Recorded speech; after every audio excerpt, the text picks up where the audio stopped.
জমকালোর মাধ্যমে শুরু হয়েছে দক্ষিণ আদর্শ গ্রাম সমাজ পরিচালনা কমিটির নির্বাচন। এলাকা জুড়ে আনন্দ উল্লাস। কক্সবাজার সদর ঝিলংজা ইউনিয়নের ১ নম্বর ওয়ার্ড কলাতলী দক্ষিণ আদর্শ গ্রামের সমাজ পরিচালনা কমিটির নির্বাচনে এলাকা জুড়ে আনন্দ উল্লাস। তাদের পছন্দের প্রার্থীকে এবার নির্বাচিত করে এলাকায় একটি সুন্দর সমাজ গড়ার প্রত্যাশা রয়েছে এলাকাবাসীর। বিস্তারিত থাকছে আরাফাত শিকদারের প্রতিবেদনে।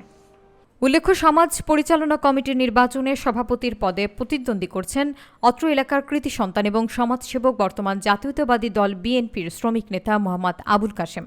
সভাপতি প্রার্থী আবুল কাশেম বলেন, আমি এলাকার জনস্বার্থে গরিব দুঃখী মেহনতি মানুষের পক্ষ হয়ে কাজ করার লক্ষ্যে আমাকে যদি আমার আনারস মার্কায় ভোট দিয়ে নির্বাচিত করেন, আমি এলাকার সর্বস্তরের মানুষের প্রতি কৃতজ্ঞ থাকব এবং আমি নির্বাচিত হলে সর্বপ্রথম এলাকার জনস্বার্থে আমাদের উপদেষ্টা কমিটির সহ এলাকার নেতৃবৃন্দকে সাথে নিয়ে এলাকার উন্নয়নের স্বার্থে কাজ করে যাব ইনশাল্লাহ, এই বলে আশ্বাস দেন সভাপতি পদপ্রার্থী মোহাম্মদ আবুল কাশেম।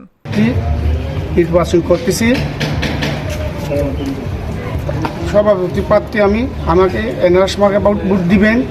আমি যদি এখানে জয়যুক্ত হই নির্বাচনে, যদি আমার এলাকার মহল্লার যদি মুরব্বী ভাই বেড়াতে সবাই যদি আমাকে জয়যুক্ত করে, আমি রাস্তার জন্য নির্মাণ কাজ করব।